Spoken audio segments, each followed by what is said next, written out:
Hola a todos, bienvenidos al canal Marco Interno. No olviden suscribirse y darle like al video. Hoy vamos a hablar sobre la película The Bad Guys de 2022. El señor Lobo, un lobo con una reputación impecable como líder de una banda de delincuentes carismáticos, anhela un cambio. No es que no disfrute del arte del hurto, después de todo, su estilo es pulcro, casi de película de gánsteres clásicos. Junto a él están el señor Piraña, un pez de aguas profundas con una energía explosiva y una predilección por lo ruidoso. La señora Tarántula, la hacker silenciosa y maquiavélica, cuya habilidad con los circuitos es legendaria en los bajos fondos.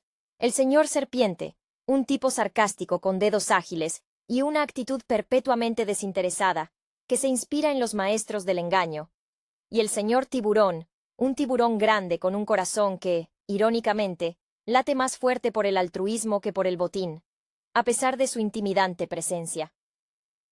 Su última hazaña, el robo de huevos de Pascua dorados, los catapulta a la fama mediática, pero también consolida su imagen de villanos incorregibles. Es en este punto de inflexión, después de haber pasado sus vidas siendo el epítome del mal, que el señor Lobo decide que quiere ser bueno. Esta ambición, casi cómica dada su trayectoria, se cristaliza cuando conocen a la gobernadora Foxington, una zorra elegante y astuta que representa la ley y el orden, y que siempre ha sido su némesis. Ella no le cree ni una pizca, y con razón. El plan del señor Lobo es ingresar al programa de rehabilitación de villanos, un centro dirigido por el Dr. Marmalade, un conejillo de indias pomposo y excesivamente seguro de sí mismo, obsesionado con la idea de redimir a los peores delincuentes. La idea de que estos criminales de alto calibre puedan aprender bondad parece una fantasía digna de una comedia romántica. Pero Lobo está decidido. Los demás miembros de la banda, especialmente Serpiente, se muestran escépticos, viendo la bondad como una debilidad, o, peor aún, como una aburrida rutina. El entrenamiento es un desastre inicial. Intentar que Serpiente devuelva una cartera perdida o que Piraña ayude a una anciana a cruzar la calle resulta en situaciones caóticas y explosivas. Su formación en el arte de la deshonestidad choca frontalmente con los principios de la empatía. Sin embargo, a medida que avanzan, especialmente el señor Tiburón, que siempre ha tenido un talento innato para la amabilidad, comienzan a experimentar pequeñas victorias. Se dan cuenta de que la adrenalina de hacer el bien puede ser tan satisfactoria como el atraco perfecto.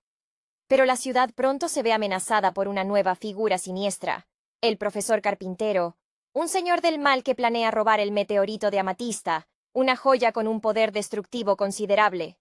Aquí es donde la línea entre el bien y el mal se vuelve borrosa.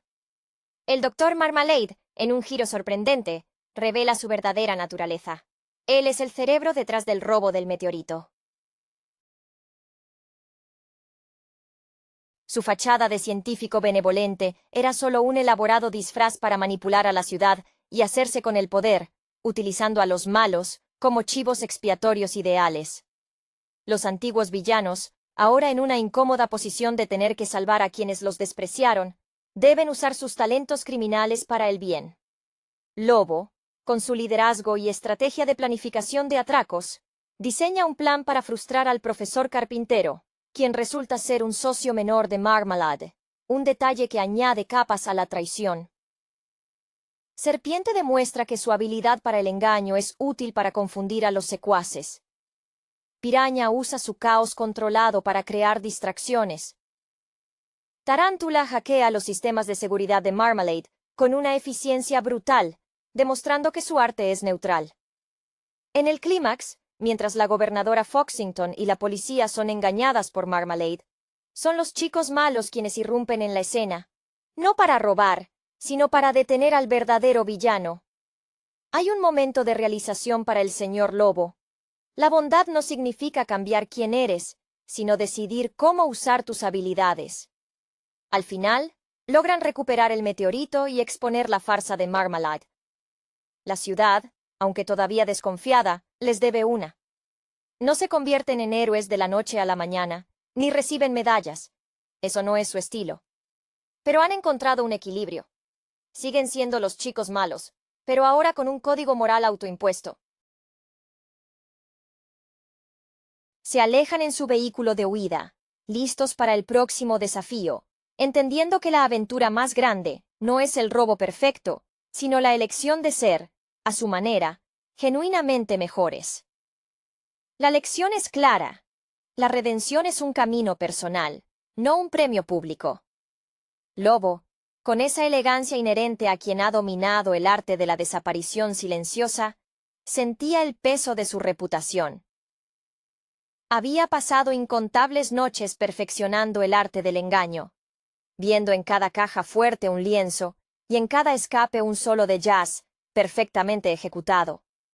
Pero la fama, esa némesis constante, le había cansado. La gobernadora Foxington, con esa mirada penetrante que parecía catalogar cada uno de sus movimientos, representaba no solo la ley, sino también la vida que él sentía que le era negada. Su deseo de ser bueno era, en esencia, un deseo de ser visto bajo una luz diferente, de poder caminar bajo el sol sin que los reflectores fueran los de una sirena policial. La banda, por supuesto, estaba desorientada. Serpiente, cuya inspiración provenía de aquellos maestros del hurto que jamás mostraban remordimiento, veía la bondad como una enfermedad contagiosa. Su cinismo era una coraza forjada en años de desconfianza. Para él, intentar ser bueno era como intentar que un tiburón dejara de nadar. Piraña, cuyo intelecto se veía a menudo eclipsado por su necesidad de hacer ruido y causar estragos menores, aquel que a menudo terminaba con algo incendiado, no entendía la sutileza del altruismo. El ingreso al programa del Dr. Marmalade fue un ejercicio de teatro absurdo. Marmalade, con su pelaje inmaculado y su discurso empalagoso sobre la luz interior, era la antítesis de todo lo que ellos representaban. Para el señor Tiburón, el más sensible del grupo, la experiencia fue liberadora. Él siempre había admirado secretamente las gestas de héroes, sintiendo una punzada de envidia cada vez que veía una película de rescate. Ver a Lobo forzar a Serpiente a disculparse genuinamente por un delito pasado fue un momento de epifanía para el equipo. Lentamente, empezaron a calibrar sus habilidades. La señora Tarántula descubrió que desmantelar un sistema de seguridad para proteger algo era mucho más elegante que hacerlo para robarlo. Su maestría técnica se aplicaba perfectamente a la defensa cibernética. La traición del Dr. Marmalade golpeó con la fuerza de un meteorito real. Era un golpe bajo, pues habían depositado su fe, aunque fuera a regañadientes, en la promesa de aceptación. Descubrir que Marmalade había estado usando su rehabilitación como tapadera para desviar toda sospecha mientras él planeaba un atraco mucho mayor, el robo del meteorito de amatista, fue una lección brutal sobre la verdadera naturaleza del engaño. El conejo, con su dulzura impostada, resultó ser el maestro del disfraz más peligroso. En ese momento crucial, la banda entendió su verdadero valor. Sus habilidades, perfeccionadas en el lado oscuro, eran las únicas capaces de contrarrestar la sofisticación maligna de Marmalade. Lobo coordinó la operación con la precisión de un director de orquesta, pero esta vez, la sinfonía era de rescate. Tarántula se infiltró en los servidores de Marmalade, exponiendo sus planes internos, mientras Serpiente tejía una telaraña de desinformación tan convincente que los secuaces de Marmalade terminaban ayudando accidentalmente a la policía. Piraña, en un despliegue de pirotecnia controlada, se aseguró de que la atención se desviara justo cuando Lobo y Tiburón se acercaban al núcleo del plan. El encuentro final no fue una lucha por el botín, sino por la credibilidad. Lobo no buscaba la aprobación de Foxington. Buscaba demostrar que el cambio no era una actuación, sino una reorientación de propósito. Cuando el meteorito estuvo seguro y Marmalade expuesto, la dinámica había cambiado. Foxington, aunque aún profesional, mostró un atisbo de respeto genuino. Los chicos malos no se quedaron para recibir las palmadas en la espalda. Su esencia era la fuga elegante, el misterio. Mientras se alejaban, el señor Lobo sonrió. Habían demostrado que un criminal puede elegir la causa, no el objetivo. Eran irrevocablemente los chicos malos, pero ahora con un nuevo tipo de botín. La conciencia tranquila y la habilidad comprobada de ser la fuerza de contención necesaria cuando el verdadero mal se escondía a plena vista. Su próximo atraco, reflexionó Lobo, sería el atraco a la incorrección, y estaban perfectamente equipados para lograrlo. Lobo, al contemplar el horizonte mientras su vehículo se alejaba a toda velocidad, sentía una satisfacción que ninguna cantidad de diamantes robados podría haberle proporcionado. Su fachada de líder impecable se había resquebrajado, revelando una vulnerabilidad que antes habría considerado una debilidad fatal. Había aprendido que la verdadera maestría no radicaba en evadir la ley, sino en superar expectativas, incluso las suyas propias. Su inspiración en los grandes felones del cine clásico se había enriquecido.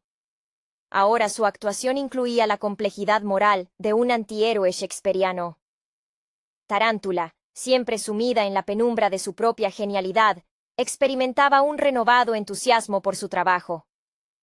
Descubrir que su destreza para el hacking podía desmantelar la malevolencia, en lugar de solo exponer vulnerabilidades financieras, le había dado un propósito técnico más profundo. Sus dedos, antes ágiles para insertar malware, ahora se movían con la precisión de un cirujano digital para borrar las huellas de Marmalade. Por su parte, el señor Serpiente luchaba internamente. A pesar de haber participado activamente en el rescate, su lenguaje corporal gritaba incomodidad. La idea de la bondad forzada le resultaba ajena, casi vulgar. Aún así, el veredicto de Foxington, un asentimiento casi imperceptible de reconocimiento, en lugar de la habitual mueca de desprecio, había logrado penetrar su armadura de sarcasmo. Admitiría en voz alta que ser útil se sentía extrañamente eficiente, una cualidad que valoraba por encima de casi todo. Piraña, fiel a su naturaleza explosiva, canalizó su energía reprimida en una serie de actos de servicio improvisados. Si bien su intento de reparar un semáforo resultó en un espectáculo de luces y chispas que atrajo momentáneamente a la policía, su intención, por primera vez, no era la destrucción gratuita. Era la torpe manifestación de un nuevo instinto. Tiburón, el corazón bondadoso del grupo, irradiaba una alegría serena. Para él, el viaje a la redención había sido menos un cambio y más un permiso para ser él mismo sin miedo a la burla de sus compañeros. El recuerdo del doctor Marmalade era un sabor amargo. La traición, orquestada por aquel ser diminuto y aparentemente inofensivo, era el recordatorio de que el peligro siempre reside donde menos se espera. Habían sido manipulados no por su maldad, sino por su repentino deseo de escapar de ella. Esta revelación cimentó su nueva filosofía. La desconfianza es la mejor póliza de seguro. Al alejarse, el señor Lobo se permitió un momento de reflexión genuina. La gobernadora Foxington los había mirado de una manera nueva al final. No era amor ni confianza total, sino un respeto profesional frío, como el que se le tiene a un arma nuclear que ha sido desactivada y guardada en el arsenal correcto. Habían ganado su lugar en el extraño ecosistema de la ciudad. Ya no eran solo la amenaza, sino la póliza de seguro contra amenazas mayores. Eran los chicos malos que, irónicamente, habían aprendido a valorar su arte lo suficiente como para dirigirlo contra el verdadero mal. La aventura continuaba, no en la búsqueda del oro, sino en la gestión de su nueva y compleja identidad. El silencio en la furgoneta de escape, un vehículo que había visto más carreras ilegales que cualquier automóvil de carreras profesional, era inusual. No era el silencio tenso de un atraco planeado, sino uno reflexivo, casi meditativo.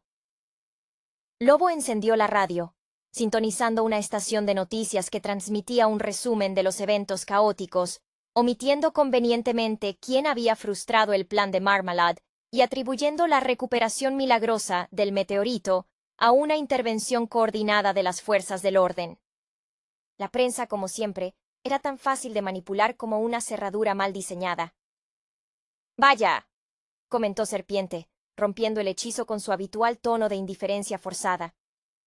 «Qué ironía. Arriesgamos el pellejo para salvar a la ciudad que nos quiere en jaulas, y ellos se llevan el crédito». Al menos el titular no dice «villanos culpables de salvar el mundo». Tiburón asintió con entusiasmo. Pero, Lobo, ¿no es esto mejor? No tenemos que usar trajes ridículos ni dar discursos. Simplemente, hicimos lo correcto y nos fuimos. Es un escape perfecto, solo que sin el botín. La señora Tarántula, tecleando en su tableta, proyectó un mapa satelital. He estado analizando los movimientos de Marmalade antes de que se revelara. No solo planeaba robar el meteorito, había estado desviando fondos de caridad durante meses. La verdadera red de corrupción era mucho más amplia. Él no quería redención, quería un imperio. Lobo se acomodó en su asiento, sintiendo el peso del conocimiento recién adquirido. La corrupción, descubrió, era un juego mucho más complejo y menos glamoroso que el hurto bien ejecutado. Era sucio, y se escondía detrás de sonrisas. Eso significa que nuestro trabajo real podría no haber terminado con Marmalade. Reflexionó Lobo, sus ojos lupinos brillando en la oscuridad del interior del vehículo. Si un conejo pomposo pudo infiltrarse tan profundamente en la estructura de poder, me pregunto qué otras podredumbres están prosperando bajo esa fachada de orden que tanto admira Foxington. Piraña, que había estado mordisqueando un bocadillo ruidoso, se detuvo de golpe. Espera, ¿estás diciendo que hay más trabajo? ¿Más misiones de bondad obligatoria? La idea le resultaba agotadora. Lobo se rió, una risa grave y antigua, mezclada con un dejo de la nueva esperanza. No, piraña. Estoy diciendo que hemos descubierto un nuevo nicho de mercado. Somos los únicos lo suficientemente cínicos y hábiles para ver a través de las mentiras bien vestidas. Foxington y la policía operan en blanco y negro. Nosotros, en cambio, conocemos todos los grises oscuros, porque es ahí donde hemos vivido. El líder sintió un renovado propósito que superaba la simple adrenalina del robo. Si iban a ser conocidos por algo, que fuera por ser los únicos capaces de desmantelar la maldad que se disfrazaba de virtud. La próxima vez que se encontraran con un villano, ya no sería un rival por el mismo objetivo, sino una amenaza a la estabilidad del orden que, a su manera retorcida, ahora valoraban. El arte de la estafa no se perdía, simplemente se elevaba de categoría. Ahora se trataba de estafar a la corrupción misma. Los chicos malos estaban listos para su próximo acto, y esta vez, el guión lo escribían ellos, bajo el manto protector del anonimato. El viaje continuó a través de la noche, y la ciudad, aunque a salvo, parecía más vulnerable que nunca a los ojos entrenados de los ex criminales. Lobo, con su mente estratégica acelerada por la reciente revelación, comenzó a perfilar el futuro inmediato. Su liderazgo ya no se enfocaba en el plan de huida, sino en la inteligencia y la recopilación de datos, una evolución táctica que fascinaba a Tarántula. Necesitamos un cuartel general temporal, algo discreto, declaró Lobo, sin dejar de mirar los espejos retrovisores, una costumbre difícil de erradicar. El viejo escondite en los muelles está demasiado quemado. Necesitamos un lugar donde el doctor Marmalade no buscaría. Un lugar tan aburrido que nadie sospecharía de su actividad. Serpiente, que había estado examinando un viejo mapa de alcantarillado que poseía desde sus días de juventud, señaló un punto desolado. Hay un antiguo túnel de mantenimiento bajo el viejo distrito financiero. Nadie ha ido allí en 20 años. Es oscuro, húmedo y está lleno de ratas. Perfecto para pensar. Su sugerencia, cargada de su habitual desdén por la limpieza, era extrañamente pragmática y, por lo tanto, útil. Tiburón se emocionó con la idea de un nuevo proyecto que no implicara robar. Podríamos organizarlo, Lobo, poner estanterías, hacerlo funcional. Un centro de operaciones de la bondad encubierta. Su entusiasmo por la estructura y el orden, algo que había reprimido toda su vida por temor a parecer débil, florecía en este nuevo contexto. Tarántula asintió levemente. Puedo crear un cortafuegos alrededor de las frecuencias policiales y de cualquier posible rastreo gubernamental. Si vamos a operar en las sombras para hacer el bien, debemos ser fantasmas incluso para los héroes oficiales. Su comentario implicitaba una lealtad recién forjada, basada no en la amistad, sino en el respeto profesional por la nueva dirección que había tomado la banda. Mientras Piraña se quejaba de la falta de bocadillos picantes en su escondite y del excesivo silencio, Lobo se dirigió directamente a Foxington, incluso a la distancia. Foxington nos ve como una anomalía, un error estadístico que salvó su trasero. Ella no confía en nosotros, y tiene razón en no hacerlo. Pero esa desconfianza es nuestra armadura. Ella buscará criminales que actúen como criminales. Nosotros podemos ser la fuerza de corrección que opere fuera de su visión periférica. Había una melancolía en la voz de Lobo al decir esto. La verdad era que, aunque disfrutaba del desafío intelectual de desenmascarar la hipocresía de Marmalade, la falta de reconocimiento público era una aguijornada. Era un depredador que había decidido proteger el rebaño, pero el rebaño seguía mirando a sus colmillos. Aún así, la banda había llegado a un entendimiento silencioso. Ser buenos no era un cambio de identidad, sino una elección estratégica de objetivos. Eran los chicos malos, sí, pero ahora se especializaban en desmantelar el mal superior, el que vestía traje y hablaba con voz suave. El verdadero arte del engaño no era tomar algo, era exponer la verdad, y para eso, se requerirían las habilidades que el mundo les había enseñado a perfeccionar en el lado oscuro. Estaban listos para su nueva, y más peligrosa, carrera. El refugio subterráneo resultó ser tan deprimente como lo había prometido Serpiente, un laberinto de tuberías mohosas y ecos espeluznantes. Sin embargo, en ese entorno inhóspito, la banda encontró una extraña atmósfera de propósito concentrado. Lobo había dispuesto una mesa improvisada con cajas volcadas, y sobre ella, Tarántula había logrado instalar un rudimentario, pero funcional, centro de comando digital. El aire olía a humedad y a la persistente ambición de redención. Lobo, con su enfoque metódico de planificación de atracos, dividió la información recopilada por Tarántula en 3 fases de operación. Marmalade era el tumor superficial. La metástasis es la red financiera que creó mientras se hacía pasar por salvador de la ciudad. Necesitamos rastrear los donativos desviados y, más importante aún, identificar a quienes financió. Esos son nuestros verdaderos objetivos ahora. Serpiente, inicialmente reticente a la idea de hacer trabajo de detective, se encontró intrigado por la complejidad de la estructura financiera. Es como un laberinto de túneles de seguridad, solo que hecho de números en lugar de ladrillos. Me gusta la idea de exponer a los amigos de la caridad que aceptaron el dinero sucio sin preguntar. Su participación se manifestaba en sugerencias sobre cómo los involucrados intentarían ocultar sus transacciones, basándose en su experiencia al lavar dinero robado en el pasado. Tiburón, por su parte, se había dedicado a la logística de la supervivencia. Había transformado una esquina del túnel en una pequeña área de descanso sorprendentemente organizada, insistiendo en que un buen agente encubierto necesita comer bien y dormir adecuadamente.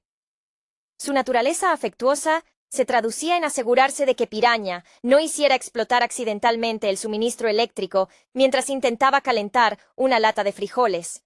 Piraña, aunque gruñón, encontró un uso para su volatilidad. Si vamos a asustar a estos contadores corruptos, yo puedo ser la distracción final. Un pequeño susto explosivo en la oficina del tesorero, un ruido bien colocado, y todos saldrán corriendo, dejando sus archivos al descubierto para Tarántula. Era un retorno a sus raíces, pero dirigido hacia un fin más constructivo. La dinámica había cambiado fundamentalmente. Ya no competían por quién era el más temido o el más exitoso ladrón. Ahora competían por quién podía ser el más efectivo en desentrañar la telaraña de la mentira institucionalizada. Lobo observaba a su equipo, notando cómo cada uno había adoptado su nuevo rol con una seriedad que nunca mostraron al robar joyas. Habían comprendido que la habilidad de un gran criminal no reside solo en tomar, sino en entender profundamente el sistema para poder desmantelarlo. La gobernadora Foxington seguía siendo su sombra más grande. Ella no podía creer que los antiguos villanos estuvieran operando en la legalidad, y secretamente estaba investigándolos a ellos, convencida de que todo era un elaboradísimo juego para robar algo aún más grande. Este escrutinio externo, irónicamente, Servía como un excelente incentivo para que los chicos malos hicieran un trabajo impecable.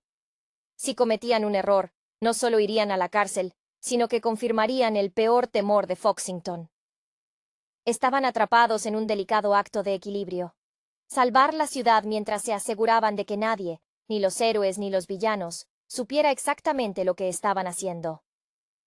El primer gran objetivo de esta nueva fase operativa era el señor Sterling, un magnate inmobiliario conocido por su filantropía pública y sus turbios acuerdos tras bambalinas, uno de los principales donantes del ahora caído Dr. Marmalade.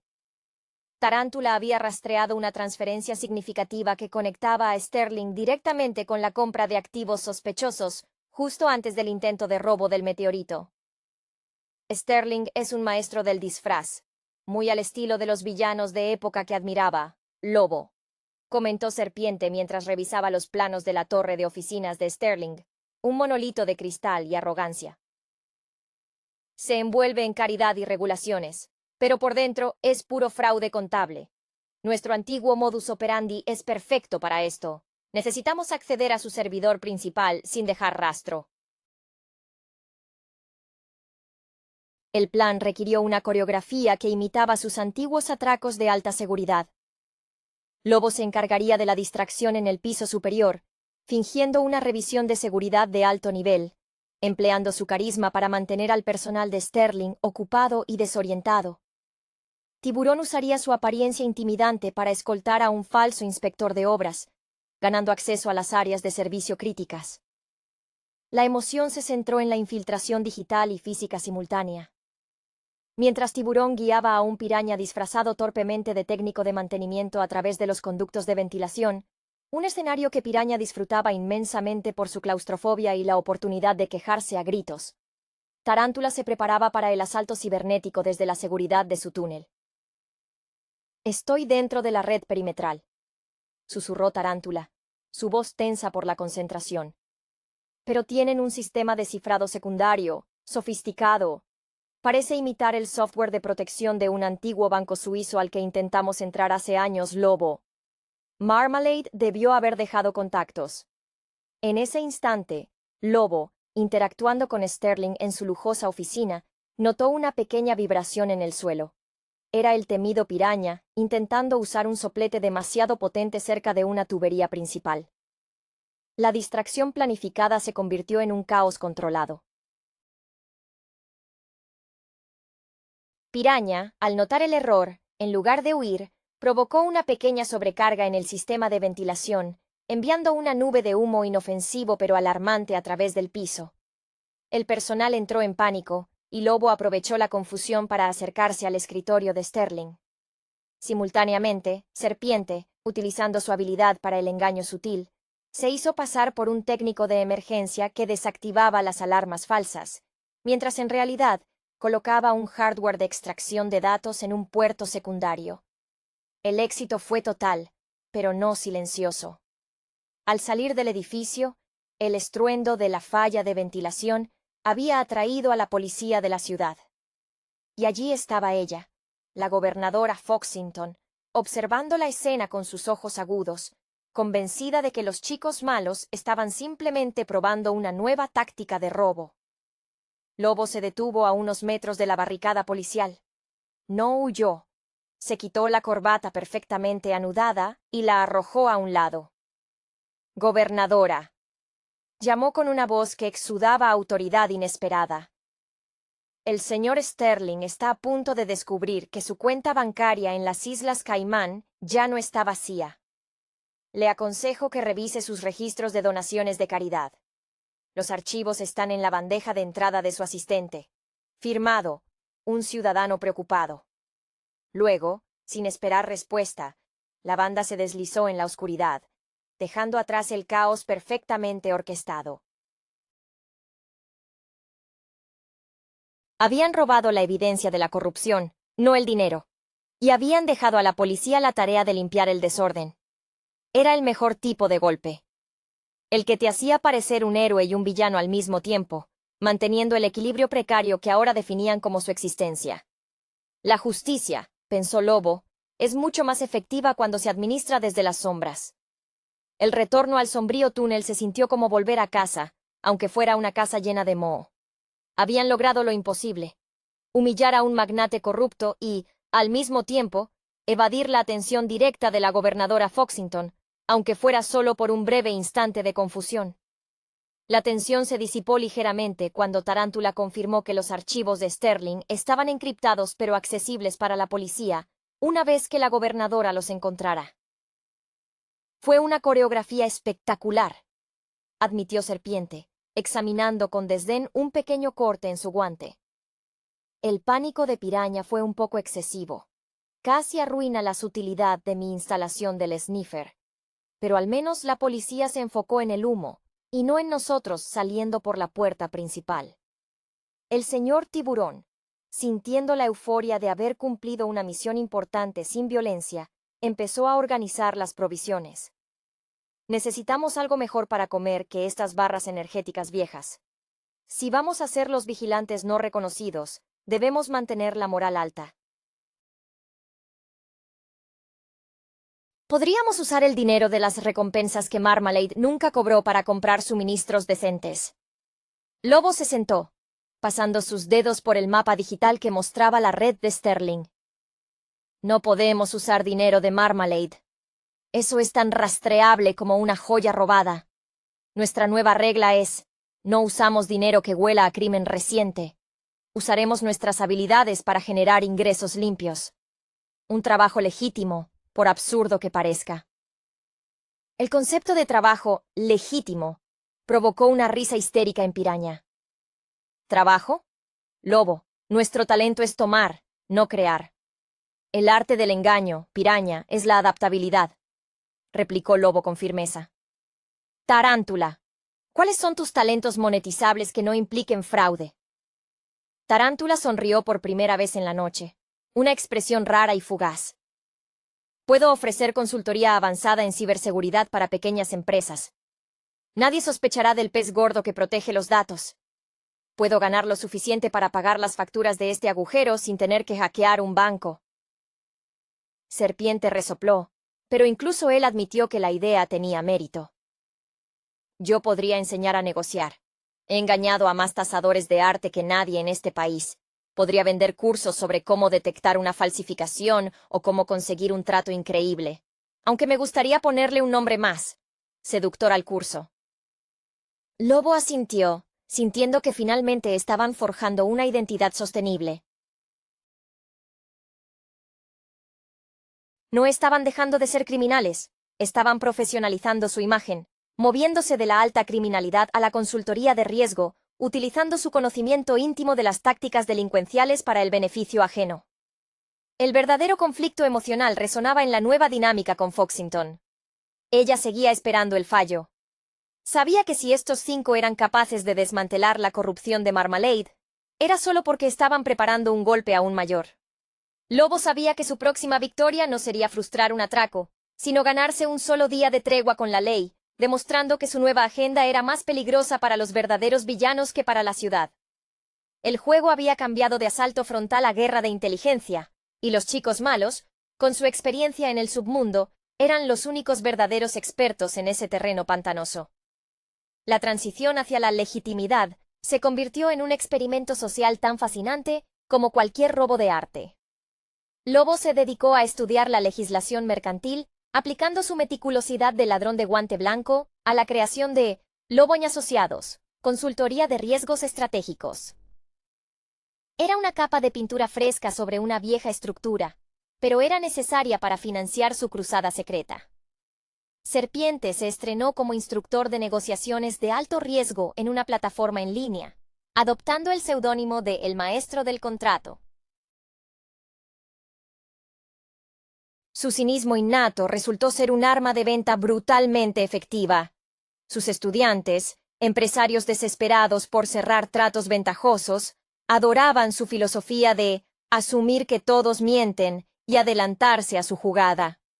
Irónicamente, estaba enseñando ética empresarial basada en la experiencia criminal.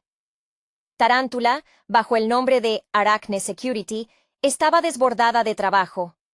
Su habilidad para predecir vulnerabilidades de sistemas la hacía indispensable para empresas que temían ser el próximo objetivo de un Marmalade. Ella encontraba una satisfacción casi zen en construir muros digitales impenetrables, un contraste absoluto con el placer efímero del hackeo ofensivo. Tiburón, el corazón emocional del equipo, encontró su vocación en la gestión del equipo y en la creación de un entorno de trabajo mínimamente soportable en el túnel. Se obsesionó con la nutrición y el bienestar, insistiendo en que Piraña hiciera pausas regulares para evitar explosiones emocionales durante sus sesiones de programación. Piraña, para sorpresa de todos, se convirtió en el experto en gestión de crisis de imagen. Su talento para generar el máximo ruido con el mínimo esfuerzo era reencausado. Si una empresa cliente enfrentaba un escándalo menor, Piraña era enviado a crear una distracción mediática controlada, generalmente involucrando una alarma de incendio falsa o un flash mob anárquico que desviaba la atención del problema real mientras Tarántula lo arreglaba digitalmente. Era la manifestación perfecta de caos controlado para un bien mayor. Lobo, mientras tanto, mantenía contacto velado con Foxington. No a través de llamadas directas, sino dejando migas de pan anónimas. Informes filtrados sobre actividades sospechosas que la policía no podría ignorar, pero que eran demasiado específicos para que parecieran obra de un ciudadano común. Estaba jugando al juego de la confianza inversa, obligarla a usar su información, forzándola a depender de su conocimiento del submundo sin admitir su colaboración. Estamos convirtiendo nuestro currículum de villanos en capital, comentó Lobo una tarde, mientras revisaba las ganancias del mes, todas declaradas pulcramente. Hemos cambiado el riesgo de prisión por el riesgo de bancarrota corporativa. Es un progreso, damas y caballeros. La emoción dominante ya no era el miedo a ser atrapados, sino el temor al fracaso en su nueva misión moral. El verdadero peligro residía en volverse complacientes, o peor aún, en que la tentación de volver a sus viejos hábitos, más simples y lucrativos, se hiciera demasiado fuerte. Habían construido un muro de respetabilidad exterior, pero sabían que, bajo esa fachada, seguían siendo la banda de ladrones más talentosa del mundo, esperando pacientemente a que el próximo gran engaño se revelara para poder desmantelarlo desde dentro. Eran los guardianes renuentes, impulsados por una nueva clase de orgullo, el de ser mejores de lo que el mundo esperaba. El aire en el túnel, aunque todavía viciado, olía ahora vagamente a café caro, cortesía de las ganancias de las consultorías. La estabilidad era peligrosa, pensaba Lobo, porque la estabilidad invitaba al estancamiento, y ellos no podían permitirse el lujo de ser estáticos. La gobernadora Foxington había aceptado, a regañadientes, la información anónima que les proporcionaban, y esto se había convertido en su nueva cuerda floja. Ella utilizaba sus pistas para desmantelar redes de corrupción menor, sin saber que la fuente era la propia élite criminal reformada. La calma se rompió con una alerta generada por Tarántula. No era una amenaza a la ciudad, sino una amenaza directa a su nueva fachada.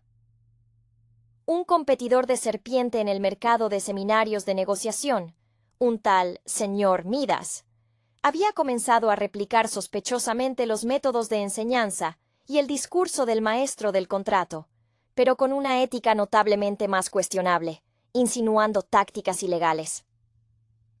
Este Midas está llevando mis lecciones demasiado lejos, bufó Serpiente, mirando la transmisión en vivo del competidor. Está enseñando a evadir impuestos de manera activa, no solo a negociar mejor las deudas.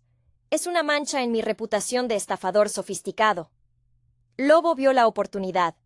No podemos exponerlo a Foxington. No tenemos pruebas de sus crímenes, solo de su mala interpretación de nuestras lecciones.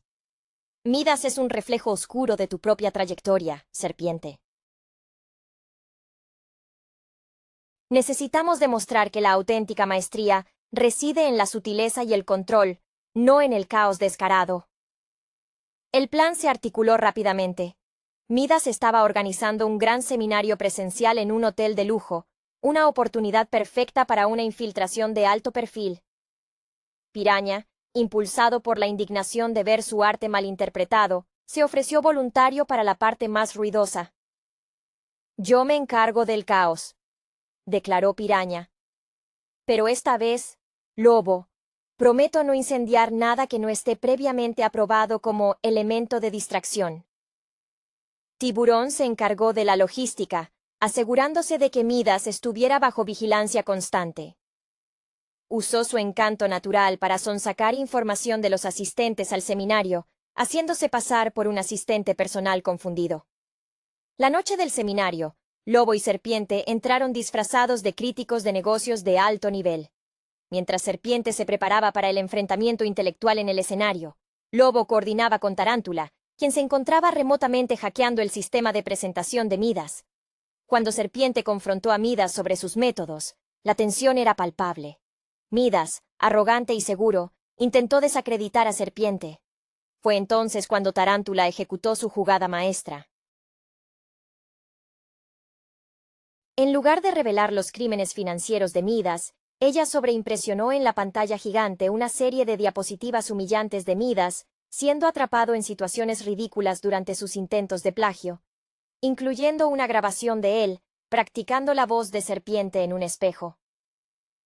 El público, que buscaba consejos de expertos, se encontró con un espectáculo de farsa y humillación. Midas, cuyo ego era su punto más débil, colapsó bajo la burla pública, su credibilidad desintegrándose más rápido que un castillo de naipes. Mientras el hotel se llenaba de murmullos de decepción, Lobo y Serpiente se retiraron con la satisfacción de un trabajo bien hecho. No habían robado nada. Habían restaurado la integridad de su marca profesional. Al salir, Serpiente sonrió, una sonrisa genuina y tensa. Ver cómo se derrumba un fraude, Lobo. Eso es casi tan satisfactorio como abrir una caja fuerte e impenetrable. El mensaje era claro para la ciudad. Los chicos malos podían ser consultores, y lo harían mejor que los supuestos profesionales. Estaban redefiniendo el crimen, o quizás el antidelito, demostrando que la verdadera habilidad residía en saber distinguir entre la estafa honesta y la corrupción vil.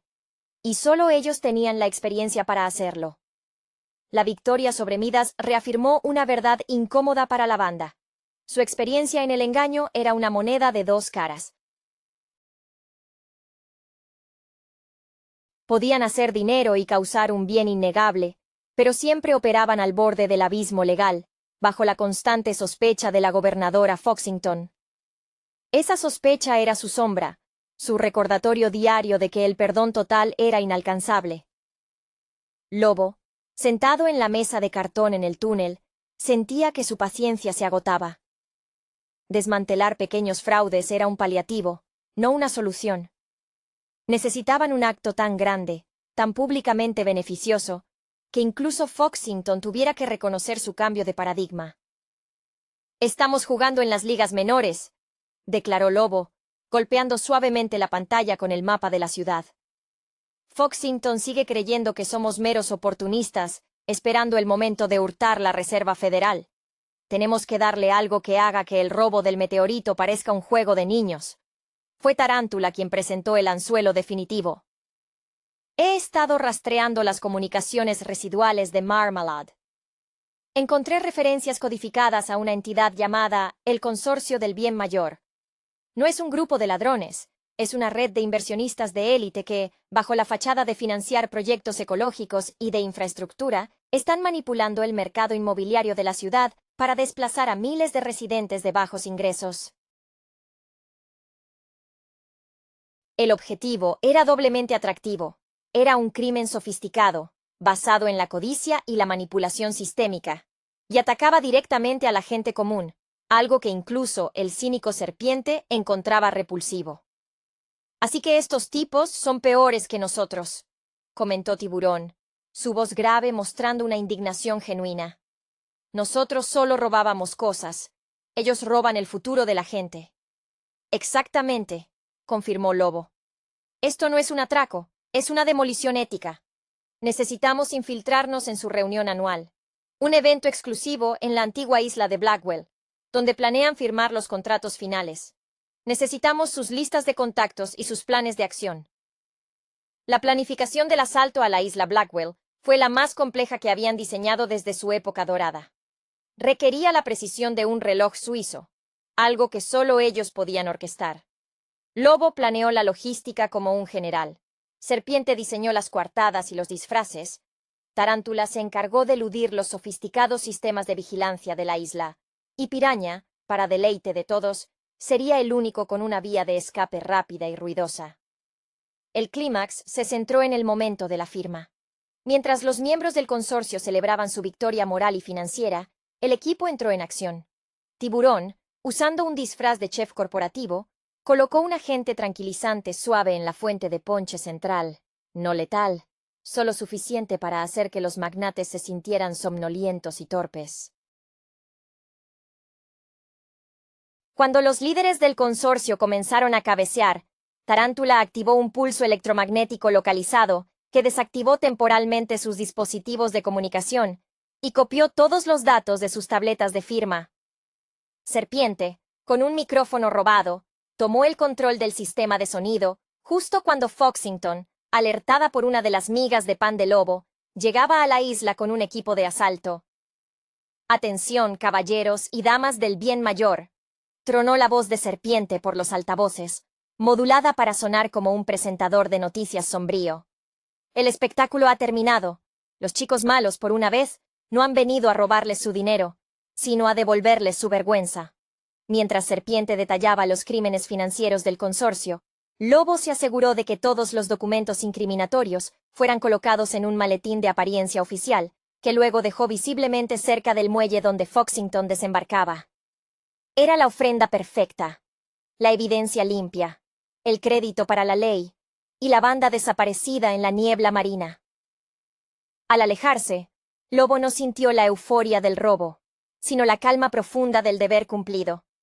Habían demostrado que podían operar bajo el radar del bien y que su pasado, lejos de ser una cadena, era el manual de instrucciones para desmantelar el mal más peligroso, el que se esconde detrás de una etiqueta de precio alta y una causa noble.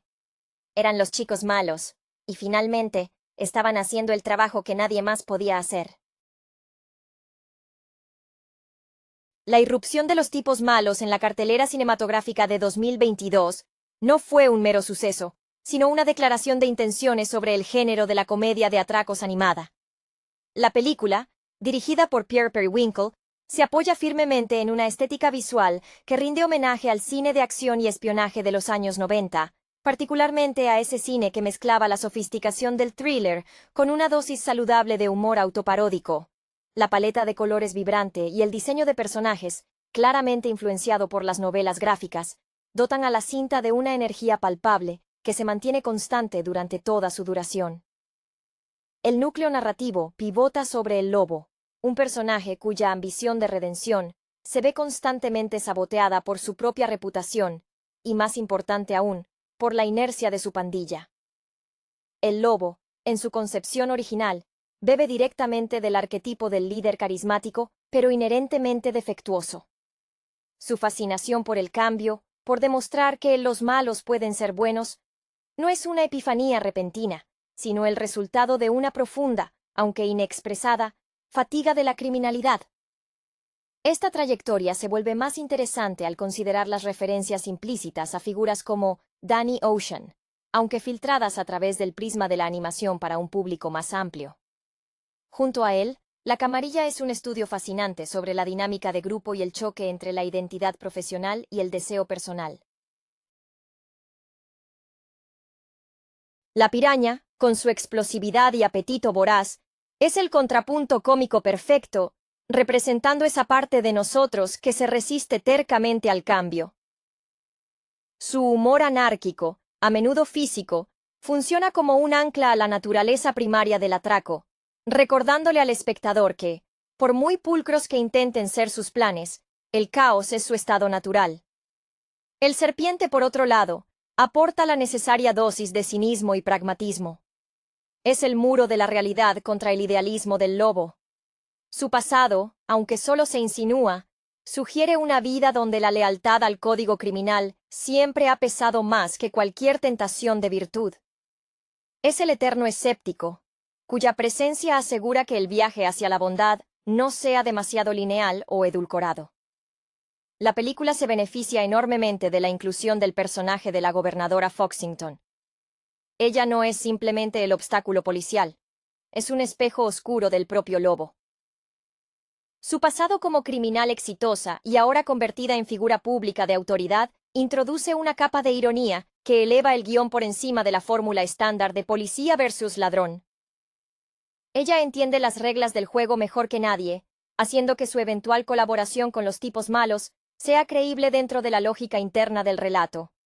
Esta dualidad entre la fachada pública y la verdad oculta es un tema recurrente en el cine de estafadores, y aquí se explora con agilidad. Visualmente, la cinta logra establecer un lenguaje propio. Los números musicales, aunque breves, están coreografiados con una precisión que recuerda a las grandes secuencias musicales de películas de acción estilizadas, usando la música no como un adorno, sino como una extensión de la tensión narrativa. La acción de las persecuciones es dinámica, empleando ángulos de cámara que enfatizan la velocidad y la improvisación de los personajes, en lugar de la pulcritud militar que esperaríamos de fuerzas del orden más tradicionales.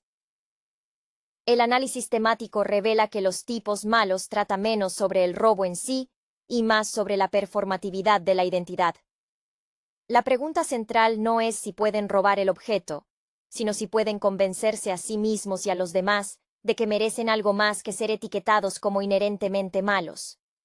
La redención no se presenta como una conversión total y puritana, sino como la aceptación de que incluso un historial manchado no anula la posibilidad de una buena acción. Es una narrativa reconfortante y moderna que celebra la ambigüedad moral, sugiriendo que las etiquetas son, a menudo, jaulas autoimpuestas. El éxito de la película radica en hacer que el espectador desee genuinamente que estos encantadores pícaros logren su objetivo, incluso cuando ese objetivo sea, paradójicamente, dejar de ser pícaros. La química entre los miembros de la pandilla es el verdadero motor emocional de la cinta, trascendiendo el mero guión para instalarse en el territorio de la hermandad disfuncional. La interacción entre el lobo y el tiburón, el músculo del grupo, ejemplifica esta dinámica. El tiburón, a menudo subestimado por su apariencia o sus modales, alberga una sensibilidad que choca con la imagen de matón que intenta proyectar. Su lucha interna por querer ser visto como alguien más que una fuerza bruta es sutilmente tratada, permitiendo momentos de vulnerabilidad que humanizan al equipo entero. El hecho de que su lealtad esté tan profundamente arraigada en la amistad, más que en el beneficio mutuo del crimen, es lo que hace que el espectador invierta emocionalmente en su supervivencia. Profundizando en la figura del lobo, su ambición no es solamente la de cometer el atraco perfecto o el acto de bondad final. Es la necesidad de control sobre su propia narrativa. Habiendo vivido bajo la sombra constante del epíteto malo, cada intento de escapar de esa identidad es una rebelión contra las expectativas externas. Su carisma, esa cualidad que le permite manipular situaciones y personas, es su herramienta principal para forzar el cambio en sus compañeros, quienes son mucho más cómodos en la complacencia de su reputación. Es interesante cómo la película utiliza el concepto de mentoría invertida. El criminal se convierte en el mentor de sí mismo y de su propia banda en el camino hacia la virtud, enfrentándose a figuras que deberían ser sus guías morales, como la gobernadora Foxington, que ya ha recorrido ese camino y ha elegido el camino más pragmático de la adaptación al sistema. La pelirroja, o la señorita Cuervo, introduce un elemento de misterio y desconfianza que es crucial para mantener la tensión en el tercer acto. Su rol como elemento externo que se infiltra en la dinámica de la pandilla obliga a los personajes a confrontar sus verdaderas lealtades. Ella representa la tentación de volver a lo fácil, el camino rápido que el lobo intenta rechazar. Su diseño de personaje es igualmente audaz, evocando a las femme fatales del cine negro clásico, pero despojada de la vulnerabilidad fatalista, reemplazándola por una astucia depredadora. Su presencia obliga al espectador a preguntarse si la redención es verdaderamente posible cuando el pasado ofrece recompensas tan tangibles. El ritmo narrativo se sostiene gracias a la edición ágil, que salta sin problemas entre secuencias de planificación meticulosa, al estilo Ocean's 11, y explosiones de acción caótica que recuerdan a las comedias de acción más desenfrenadas. Esta dualidad visual y tonal es el sello distintivo de la película. La formalidad del atraco es constantemente interrumpida por la humanidad imperfecta de los personajes. Cuando el lobo, por ejemplo, intenta desesperadamente mantener la compostura durante un momento de pánico grupal, la frustración es palpable y cómica a partes iguales. Es esa autenticidad en la imperfección lo que permite que la audiencia perdone a estos malos sus transgresiones pasadas y apueste por su futuro más luminoso. La película celebra, en última instancia, la capacidad humana de redefinirse, sin exigir para ello una completa amnesia moral. La dirección artística merece un análisis más profundo por su habilidad para entrelazar referencias cinematográficas con una identidad visual propia y moderna. El diseño de producción crea entornos que se sienten simultáneamente familiares, como los callejones oscuros y los salones de baile ostentosos propios del cine de robos, y estilizados hasta el extremo caricaturesco. Hay una intención clara de que cada escena se sienta como un panel de cómic en movimiento, donde las sombras son más oscuras y los colores más saturados para acentuar el drama y la comedia. Esto es particularmente efectivo durante las secuencias de infiltración, donde el contraste entre el negro riguroso de los trajes de los personajes y el brillo casi artificial de los objetos de valor acentúa la tensión del engaño.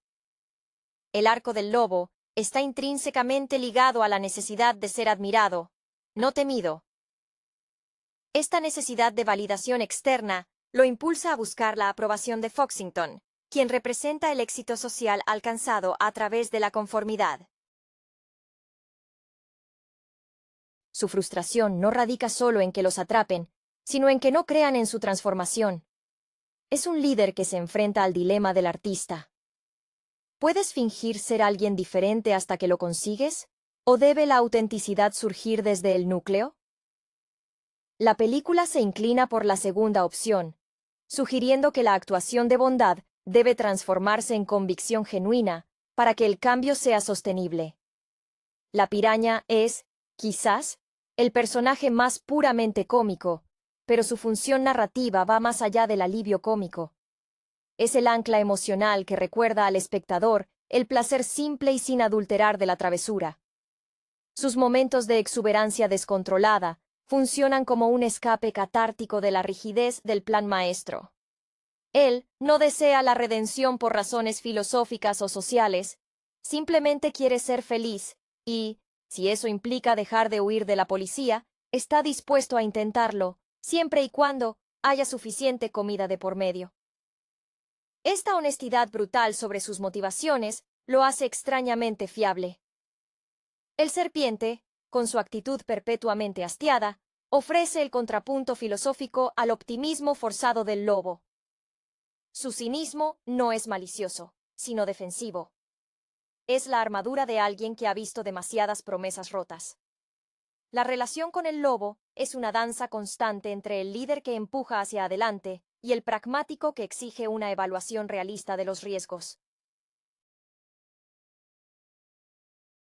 La lealtad entre ellos se prueba cuando el lobo parece sucumbir a la tentación de volver a su vieja vida, demostrando que el vínculo forjado en años de operar al margen de la ley es más fuerte que la promesa de una vida burguesa y segura. En esencia, Los tipos malos funciona como una fábula moderna sobre el etiquetado social. La película argumenta eficazmente que las etiquetas, ya sean malo o bueno, son construcciones sociales que limitan el potencial individual. Al final, el triunfo del grupo no es tanto la recuperación del tesoro o la evasión, sino el reconocimiento mutuo de que son capaces de actuar más allá de los parámetros que la sociedad les impuso desde el principio. Es una celebración del potencial de cambio, envuelta en un paquete estilizado y vibrante de acción animada. El verdadero clímax emocional de la película reside en la confrontación final no con la ley, sino con la autopercepción del grupo. Cuando la tentación de regresar a la vieja gloria del crimen se presenta en su forma más seductora, a través de la figura de la señorita Cuervo y la propuesta de un atraco final que solidificaría su leyenda, es cuando el núcleo de su transformación se pone a prueba. Esta no es una simple prueba de fuego moral. Es una prueba de su capacidad para valorar la conexión recién descubierta por encima de la adrenalina de la transgresión. El lobo debe convencer no solo a sus amigos, sino a sí mismo, de que el vacío emocional que dejaba el dinero fácil es más difícil de llenar que el camino arduo de la virtud. El papel de la gobernadora Foxington es fundamental para anclar esta dinámica en la realidad del mundo adulto. Ella encarna la versión exitosa de la reinvención, pero a un costo: la supresión de su yo pasado. Su constante fricción con el lobo se basa en la desconfianza mutua. Él no cree que su bondad sea sostenible, y ella sospecha que su villanía es solo una fachada temporal.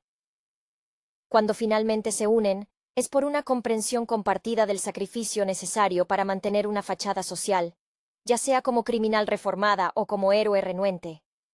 Su arco complementa el de los tipos malos, mostrando que la redención puede significar diferentes cosas para distintas personas.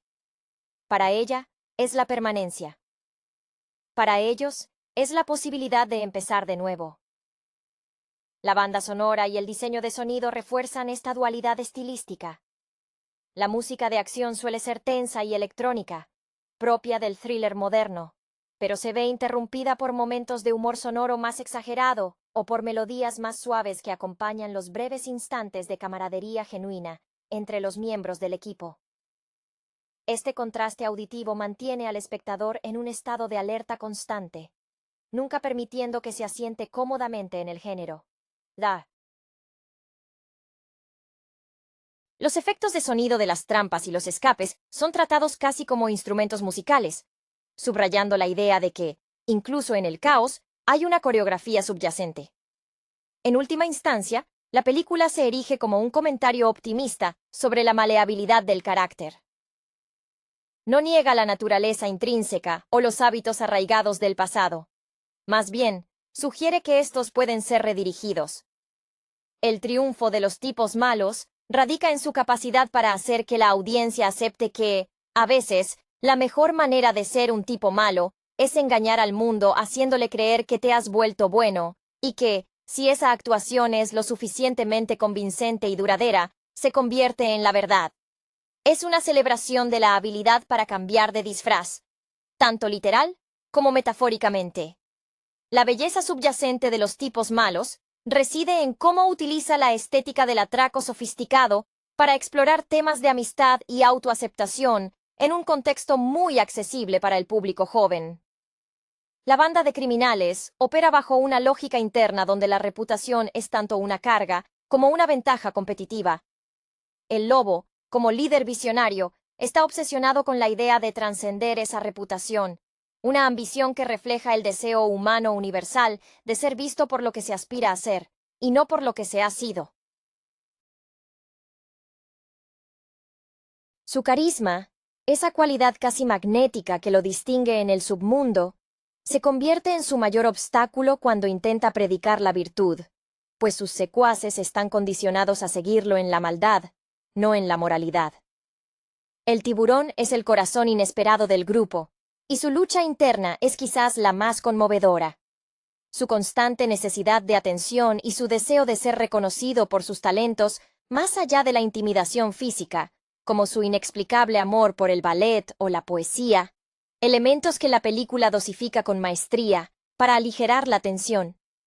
Lo posicionan como el personaje más vulnerable emocionalmente. Es el ejemplo palpable de cómo las etiquetas externas pueden sofocar los deseos internos más tiernos. Cuando el grupo se siente amenazado, es el tiburón quien a menudo reacciona con una furia defensiva que no busca el botín, sino proteger la unidad familiar que han construido en la sombra. La química entre el serpiente y el lobo es el motor de la tensión dramática. El serpiente, con su humor seco y su negación a participar en el sentimentalismo del lobo, funciona como el ancla escéptica. Su lealtad, aunque cuestionable al principio, se revela como la más inquebrantable, basada en la experiencia compartida de años de supervivencia mutua. No es que el serpiente no crea en la bondad, sino que duda de la capacidad del lobo para mantener el disfraz bajo presión.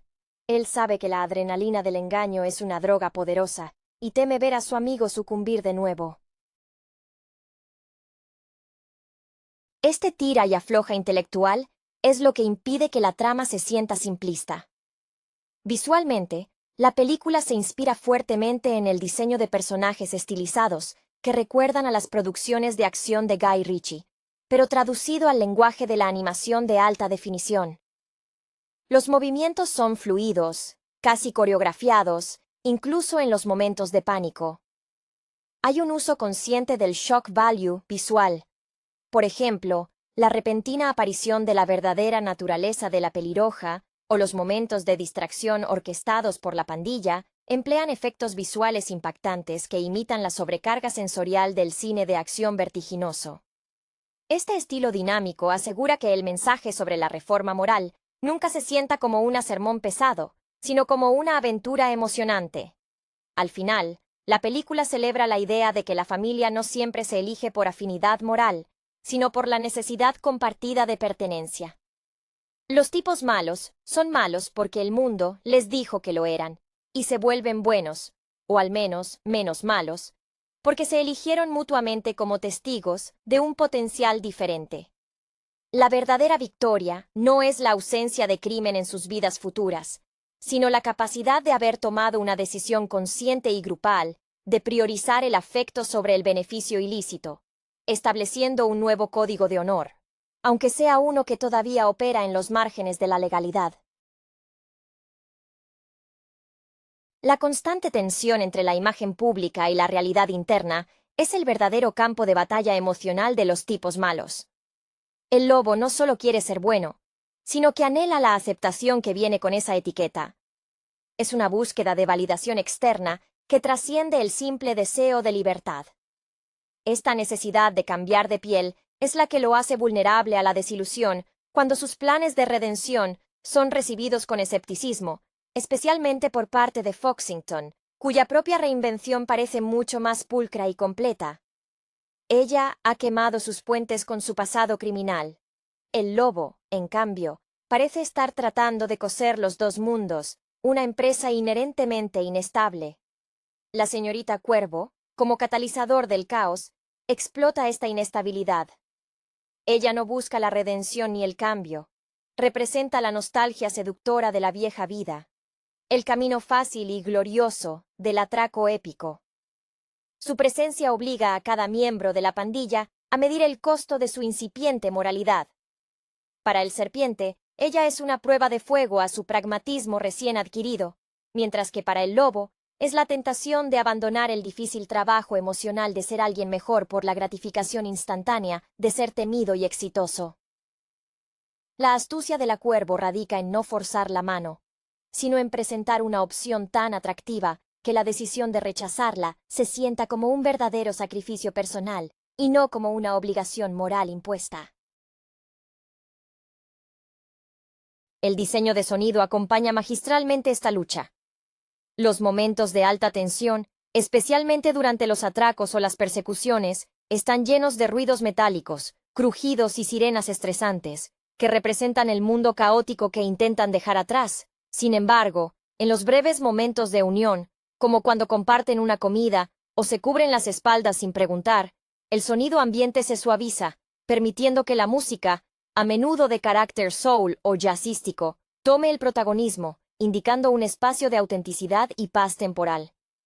Profundizando en el tema de la pertenencia, la película sugiere que la lealtad es la forma más elevada de bondad entre ellos. No se hacen buenos por Dios o por la ley, sino por el otro. Esta camaradería disfuncional es lo que finalmente los salva. El sacrificio que el lobo está dispuesto a hacer no es por su propia alma, sino por evitar que sus amigos caigan en desgracia o que su fe en él se rompa. Es un giro heroico clásico, ejecutado por un personaje que ha pasado toda su vida haciendo lo contrario. Esta inversión de valores, donde la traición se convierte en la mayor ofensa y la fidelidad en el mayor bien, es lo que sella el afecto del público hacia estos personajes inherentemente tramposos. Los tipos malos es, en esencia, Una historia de amor entre antihéroes que descubren que el mayor atraco de sus vidas es robarse mutuamente la etiqueta de malo para siempre. La maestría con la que se manejan las secuencias de acción en los tipos malos no es meramente técnica, es intrínsecamente psicológica. Cada movimiento, cada acrobacia, está diseñado para reflejar el estado mental de los personajes. Cuando el equipo opera con cohesión bajo el plan del lobo, sus movimientos son sincronizados, casi elegantes, evocando las secuencias de robo cinematográfico más pulcras. Sin embargo, cuando el miedo o la desconfianza afloran, la coreografía se desintegra en una comedia de errores físicos, donde la piraña tropieza con sus propios excesos y el tiburón recurre a la fuerza bruta como último recurso emocional. Esta alternancia visual entre control y caos es la firma de la película, recordándonos que la reforma es un proceso desordenado, no una transición instantánea. El personaje de Foxington, la gobernadora, se consolida como el barómetro moral externo. Su frialdad profesional y su éxito aparente son un recordatorio constante de que la conformidad tiene su propia clase de jaula dorada. Ella admira la audacia del lobo, pero desprecia su falta de disciplina social. La tensión entre ellos es un baile de intelectos superiores, ambos expertos en el arte del engaño y la fachada. Ella representa la elección que el lobo teme. ¿Es posible erradicar completamente el instinto del pícaro? Su escepticismo hacia la transformación del lobo es lo que le da peso al viaje de redención, pues si ella, que ha logrado la conversión total, no confía en él, la batalla del lobo es doble, contra el mundo y contra su propia naturaleza. El arco del tiburón merece una mención especial por la forma en que la película subvierte las expectativas del arquetipo del bruto. Sus momentos de ternura, a menudo expresados a través de sus torpes intentos de cortesía, o su admiración casi infantil por las cosas bellas, son claves para humanizar a la pandilla. Él no quiere cambiar por la fama o el dinero. Quiere cambiar porque teme perder a sus amigos si se quedan estancados en el ciclo criminal. Su lealtad incondicional es una fuerza estabilizadora en un equipo lleno de egos y ambiciones divergentes. El hecho de que su reacción más fuerte ante la traición sea la tristeza profunda, en lugar de la ira violenta, es un golpe emocional bien colocado. Finalmente, la narrativa se inclina hacia una tesis optimista sobre la capacidad de reescritura de la propia historia. La película se niega a ofrecer una absolución fácil. Los tipos malos no se convierten en santos de la noche a la mañana. Son presentados como seres inherentemente imperfectos que eligen activamente una mejor manera de ser imperfectos. La conclusión no es que hayan dejado de ser ladrones en esencia, sino que han redefinido su propósito. El verdadero golpe del final es el acto de renuncia voluntaria al camino fácil, una demostración de madurez emocional que supera cualquier proeza de planificación o ejecución de atraco. Es una celebración del esfuerzo continuo por ser mejor, aunque se cometan errores en el camino. La resonancia duradera de los tipos malos en la memoria colectiva del espectador reside en su honestidad brutal sobre la dificultad de escapar de la propia sombra. El guión maneja con destreza la idea de que la identidad, especialmente la construida a partir de la transgresión, es una especie de prisión de cristal, visible para todos, pero difícil de romper desde dentro. El lobo, al articular su deseo de redención, no solo habla de dejar atrás el crimen, sino de liberarse del guión que otros han escrito para él.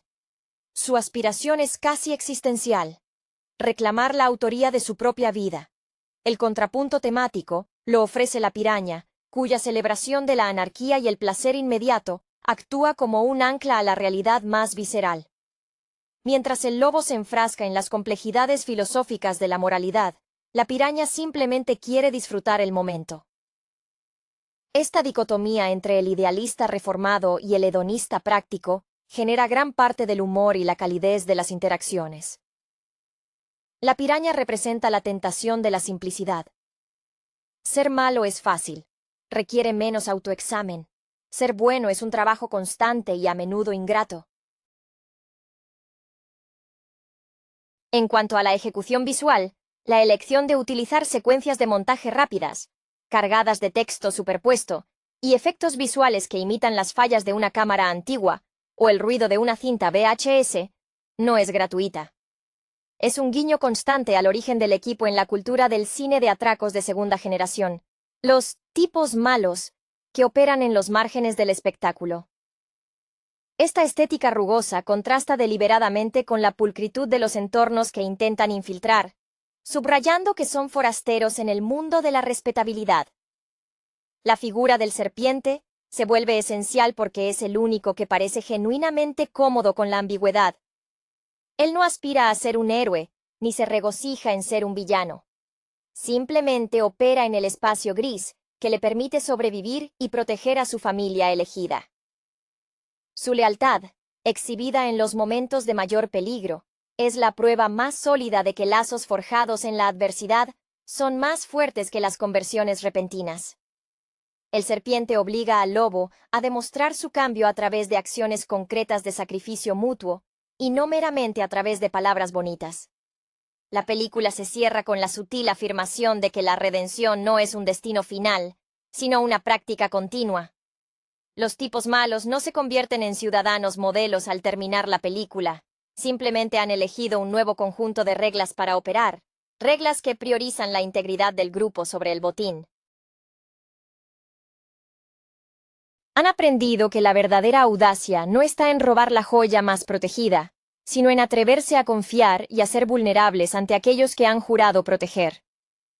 Este enfoque matizado sobre la moralidad es lo que permite a la película mantener su tono pícaro sin caer en el didactismo empalagoso.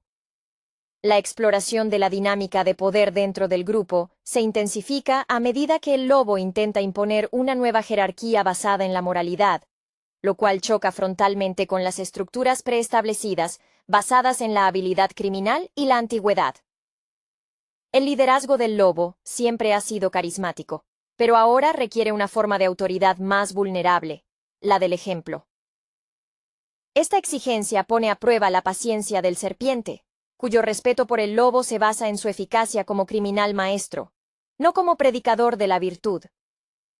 La fricción entre ambos alcanza su punto álgido cuando el plan de redención parece fracasar, momento en el que el instinto del serpiente de volver a las viejas costumbres se activa como mecanismo de autoprotección. El personaje del tiburón continúa siendo el ancla emocional a través de su búsqueda de aceptación. Su deseo de ser visto como digno de cariño, más allá de su fuerza intimidante, es un espejo de la vulnerabilidad oculta de todos en la pandilla. Cuando el tiburón expresa su dolor o su decepción, no lo hace con amenazas, sino con un abatimiento que desarma al espectador. Esta sensibilidad extrema es cuidadosamente yuxtapuesta con sus explosiones de poder, creando un efecto cómico y trágico a la vez.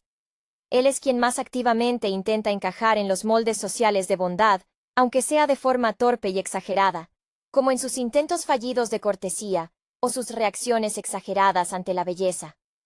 Cuervo, en su papel de antagonista tentadora, obliga a la pandilla a definir qué están dispuestos a perder por su nueva identidad. Ella no es simplemente malvada. Es la encarnación de la posibilidad tentadora del pasado no resuelto. Al ofrecerles un atraco que garantizaría su reputación legendaria en el mundo criminal, ella pone a prueba la solidez de los lazos recién formados. Si la pandilla hubiera sido meramente codiciosa, habrían aceptado. Pero su rechazo, liderado por un lobo que ha madurado en su perspectiva, demuestra que el valor de la confianza mutua ha superado la atracción del oro y la gloria. Visualmente, la película utiliza el diseño de vestuario para comunicar la narrativa interna. Los trajes elegantes y oscuros que visten para sus atracos son su armadura. Cuando intentan actuar de forma buena, sus ropas se sienten forzadas, demasiado ajustadas, como si la virtud no les sentara bien todavía. El contraste con la libertad y la informalidad de sus momentos de camaradería es notable, sugiriendo que la autenticidad se encuentra en la comodidad de ser ellos mismos, incluso si esa versión de sí mismos necesita ser más responsable. En resumen, el análisis del filme revela una narrativa inteligente que utiliza el género de la comedia de atracos para examinar la resiliencia de la amistad frente a la presión social y las expectativas autoimpuestas. El mensaje central es que la verdadera transformación no implica borrar el pasado, sino elegir activamente cómo se integra ese pasado en un futuro más ético, siendo la lealtad el principal motor para mantener esa elección a flote.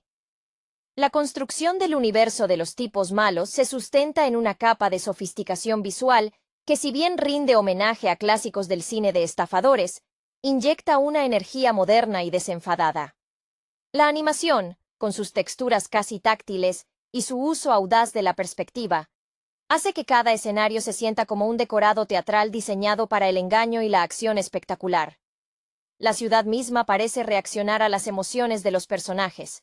Las luces son más duras cuando hay peligro y más cálidas durante los momentos de conexión genuina, actuando como un personaje silencioso que confirma o desaprueba sus elecciones morales.